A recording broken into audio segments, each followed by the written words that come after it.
today I have four panels who can give you information, insights, and recommendation to those who are considering cross-border collaboration with the Korean biotech, venture capital, government, or clinical development system. Let me introduce four of our panels from Deborah, Chee, Jiwoong, Chun, and Sanghoon Lee, and lastly Bumjoon Park. And from Deborah, Chee, would you introduce yourself briefly before jumping into some discussion?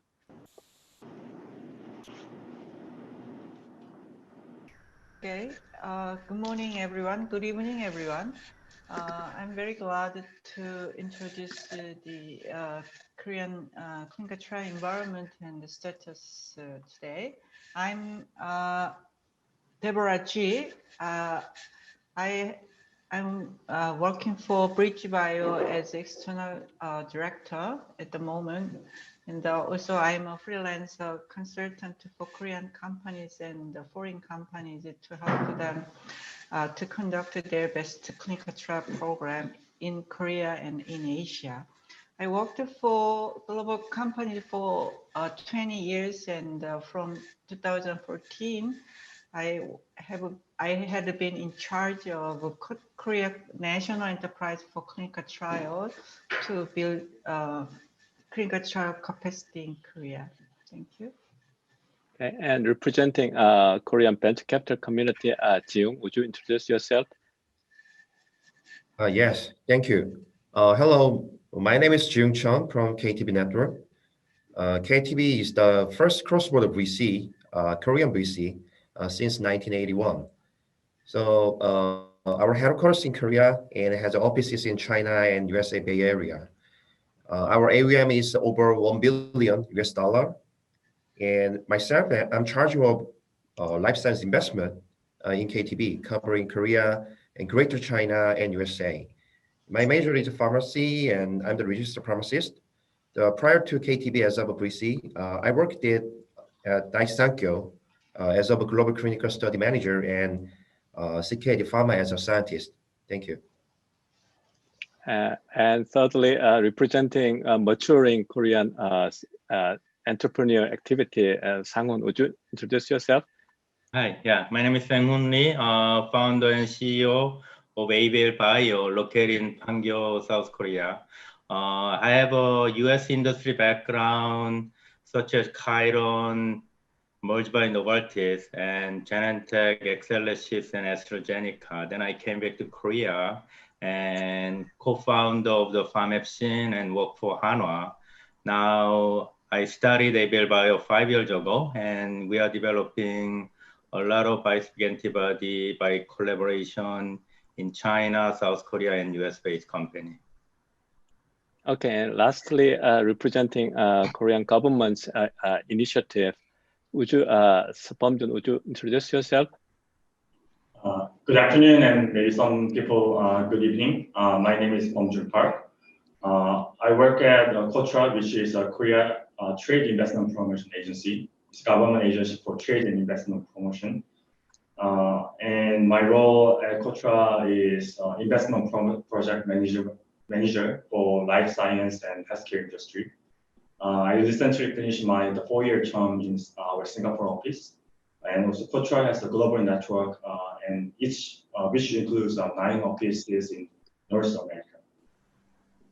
And now, today, discussion session, I would like to share Korean government initiative as well as government incentives. Yeah, great. With those introduction, let's go to topic. Firstly, about the clinical development environment. Deborah, you have been working in the Korean clinical development ecosystem for more than 2 decades at the private sector and also public sectors as well. So what's your observation, and you have been seeing in Korean clinical development ecosystem from hospital system perspective and regulatory perspective and the researcher's perspective as well. Okay. I will start from the regulatory environment. The Korean GCP was legislated as early as in 1995, and the ICH GCP was adopted by Korean FDA. Now the name is MFDS back in 2000. The IND process was introduced firstly in 2002 in Korea, and the Korean government has continuously invested for past 15 years in clinical trial capacity building. All of this led the unprecedented growth in quantity and the quality of Korea clinical trial over the past 2 decades. With all these efforts, Korea has been one of the top 10 countries in terms of the number of clinical trials conducted in Korea in the world. And Seoul has been the #1 top city in the world in terms of clinical trial density and even the absolute number of clinical trials.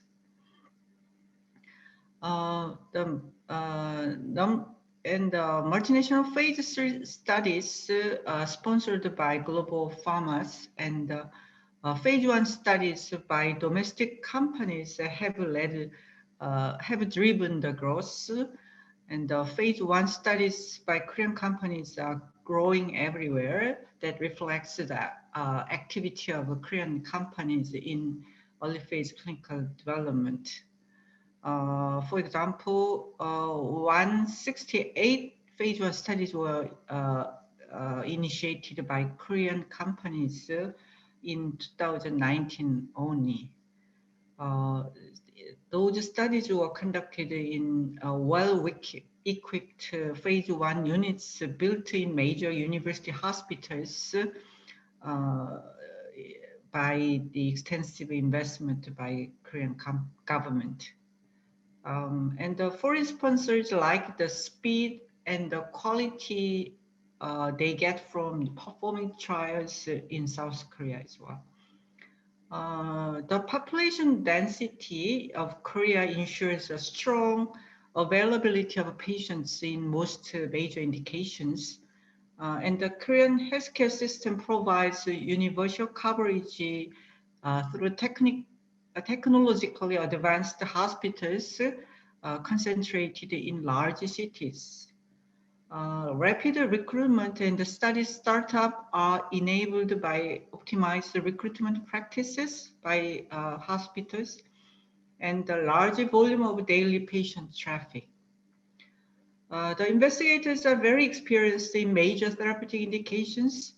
Top Korean investigators in cancer studies have taken the lead investigator role and also advisor role for global pharmas for their development plan, not only for the Asia prevalent indications such as gastric cancer and the liver cancers, but also major indications such as lung cancers. Above all, Korea has streamlined the regulatory process for clinical trials. The IND process was put in place to foster faster study startup times with a goal to get the trial approval within 30 calendar days from the submission at the MFDS.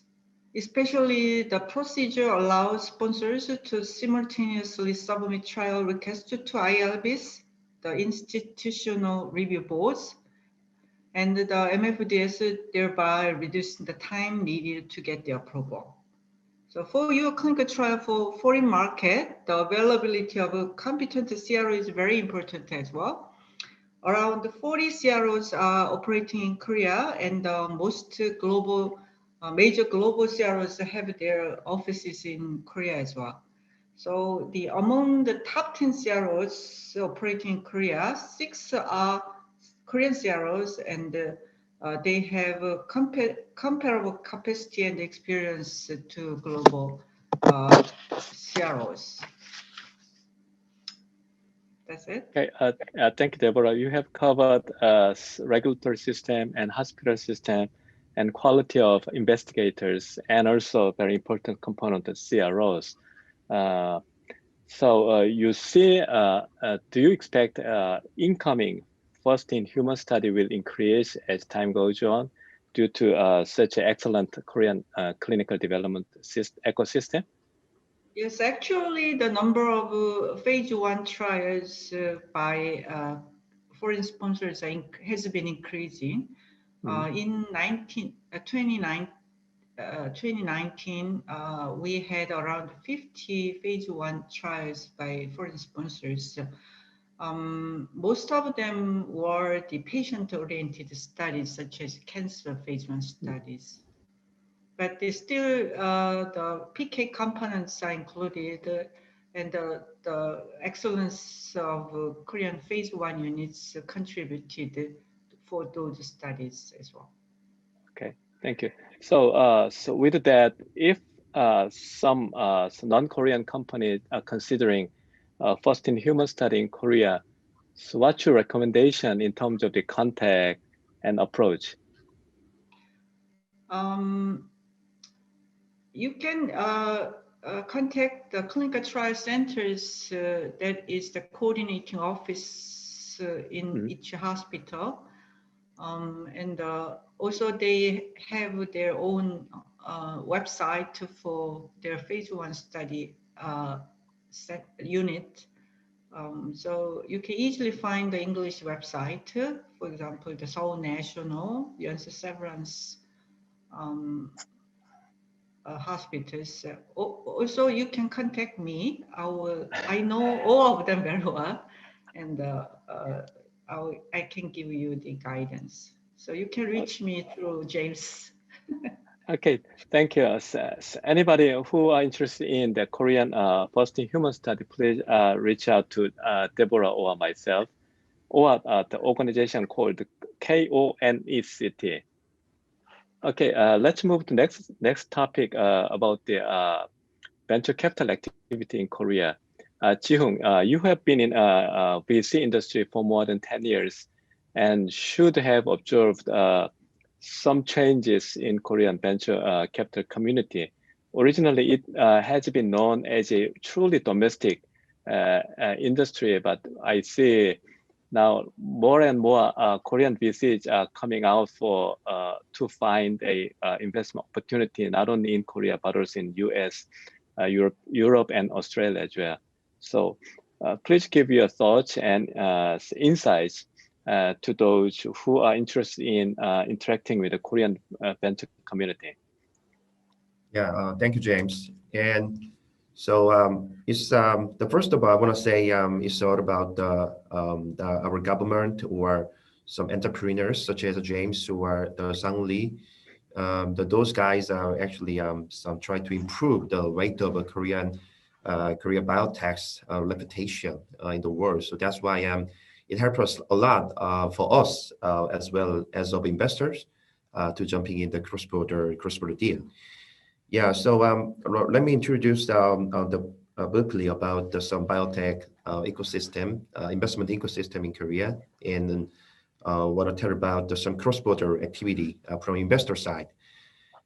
Especially last year, 2020, was a year unlike any other. So COVID-19 has led to the fruition of trends that have been long waiting, such as mRNA vaccine or diagnostics for COVID-19, especially in Korea.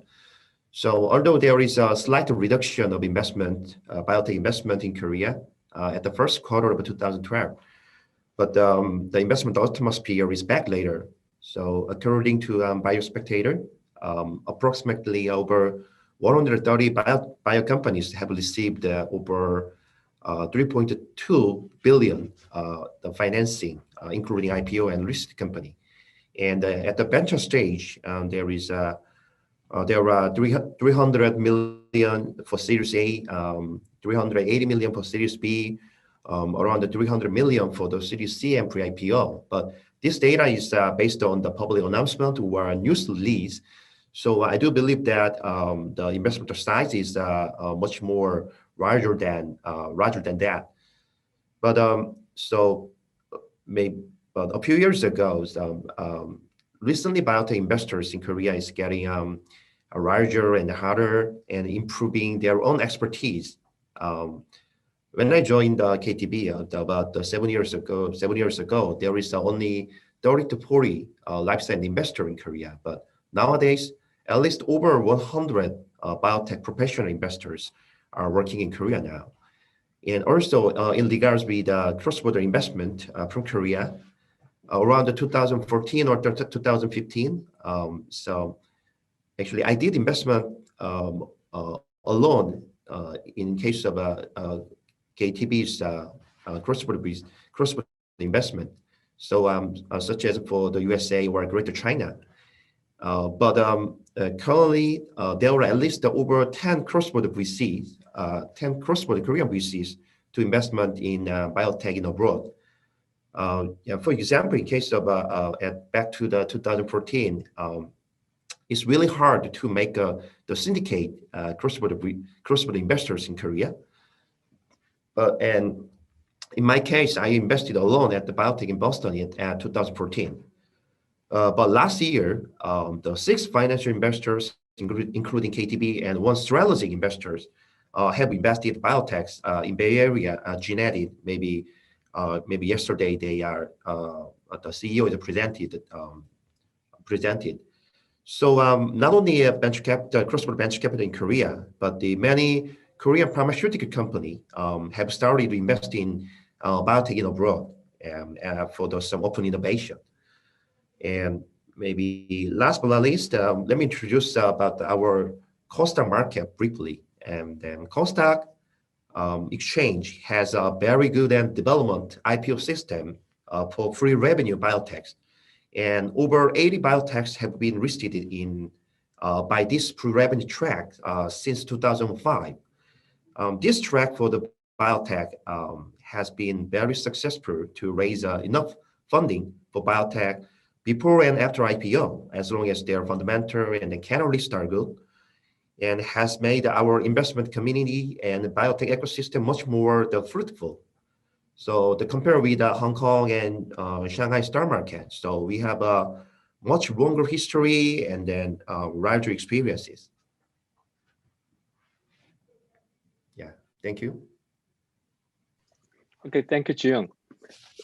So you have a really nice overview about Korean change in Korean venture capital community and also a KOTRA market. Too many Westerners, Korean market, especially KOTRA market, has been known to give a really high, sometimes crazy valuation to biotech companies, and also at the same time, it is known to be very from the investor side. Most of the investors on KOTRA market is retail investors, uneducated and very speculative. Do you see some changes in investors' behavior in KOTRA market, especially for biotech companies? Yes, I do believe so. Since we have some longer history than the except the Nasdaq for the biotech investors, so maybe you guys maybe some of you may remember that the 5 or 6 years ago, there is if one pharma or biotech company has a good news, that it impacts all of the other biotechs or listed companies, the valuation, whereas the price at the market. But however, so the investors, even the retail investors, they recognize that. So what is the real value, and then how catalysts can affect the market? So recently, I do believe that it's not affected by only one news, or they are more focusing on some fundamental the biotech has. That is big change, and also another big change is that not the professional investors such as some pharmaceutical company or some general companies. They start to understand about the value of about the investment. So So those guys are coming in, and then with a big ticket, and actually it also helps to stabilize the market itself. That's a huge change. Right. So your observation is really in line with my observations as well. I see some that very professional institutions and some high net worth individuals and also other type of investors are now looking the biotech sector as a really long-term and also very maturing industry sectors. So we will see more educated and long-term viewed investor will see biotech sectors and also very promising biotech companies as a really nice investment opportunities. And let's go to innovation and entrepreneurship and cross-border collaboration from biotech perspective.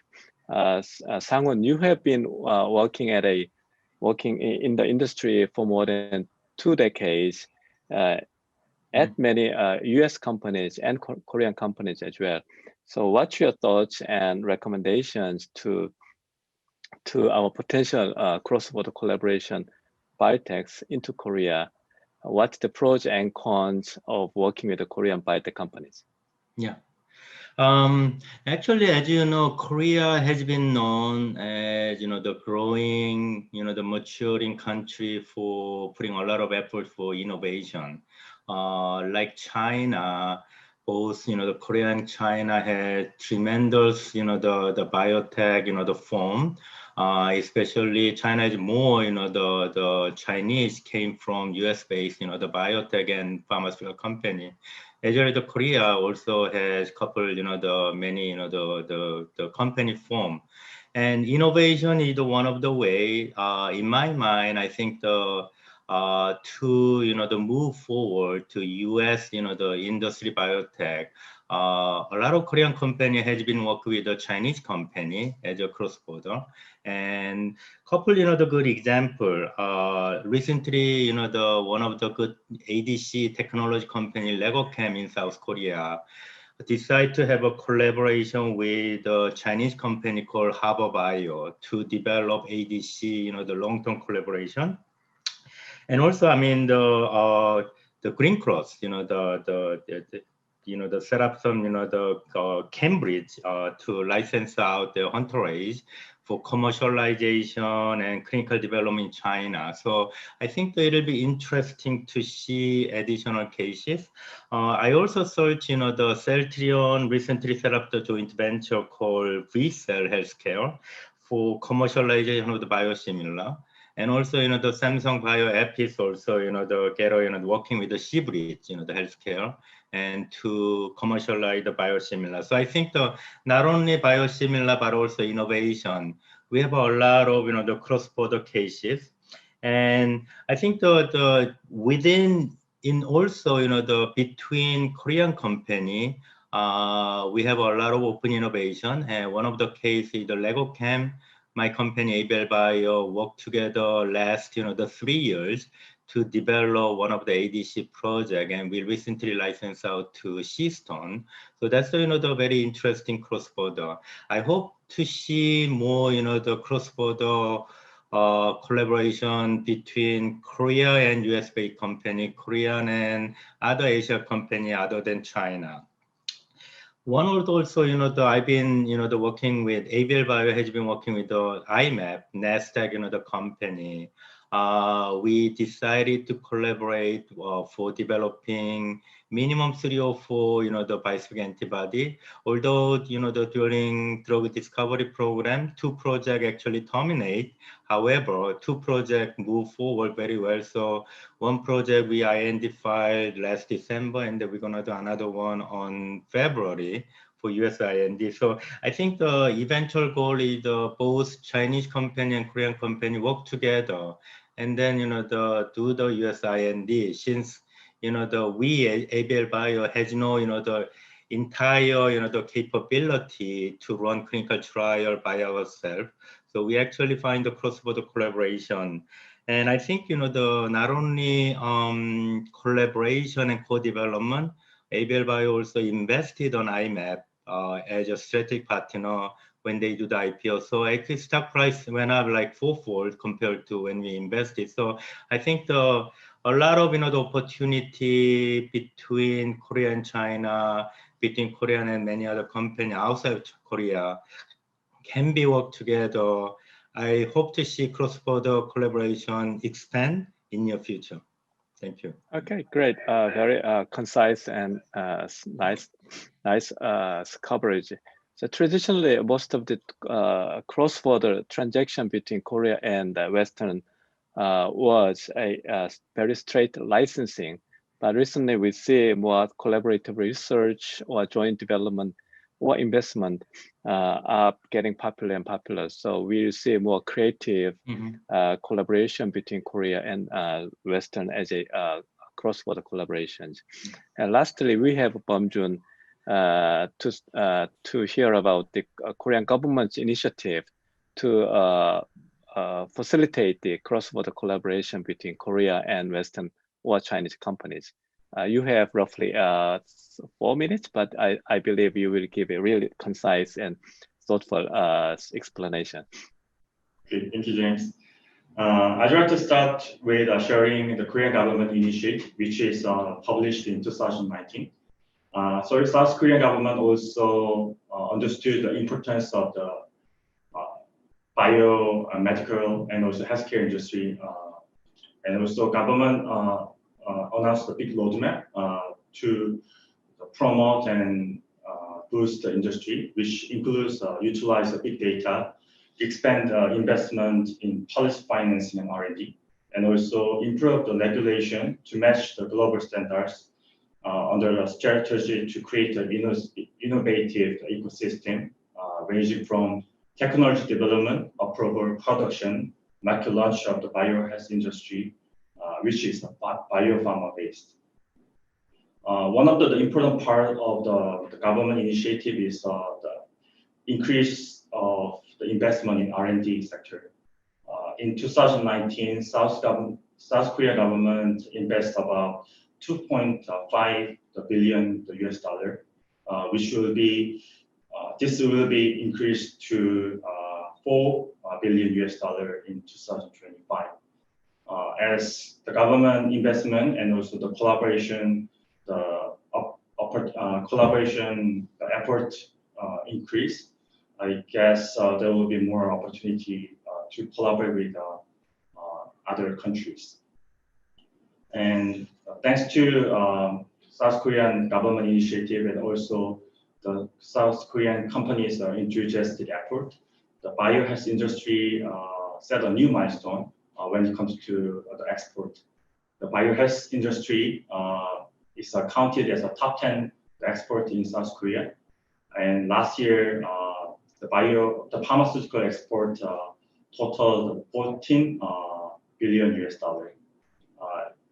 As the sector of the Korean export fell about 5.4%, but this pharmaceutical export, the volume is up about 54%, which is driven by the biosimilar products.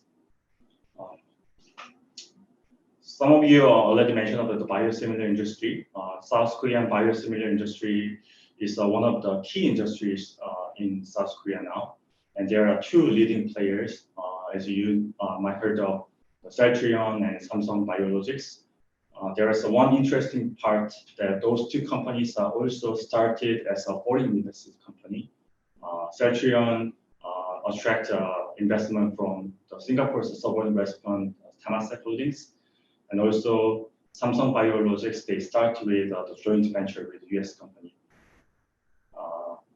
There are also the cash grant, the government incentive to promote and boost the foreign direct investment. These, especially the biomedical and the healthcare industry, which includes which will be the new growth engine for South Korea, is one of the key industry can get cash grant from government. Yes, that's from my.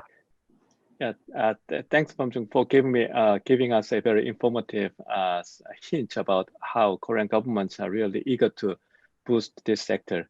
So so we are very close to the end.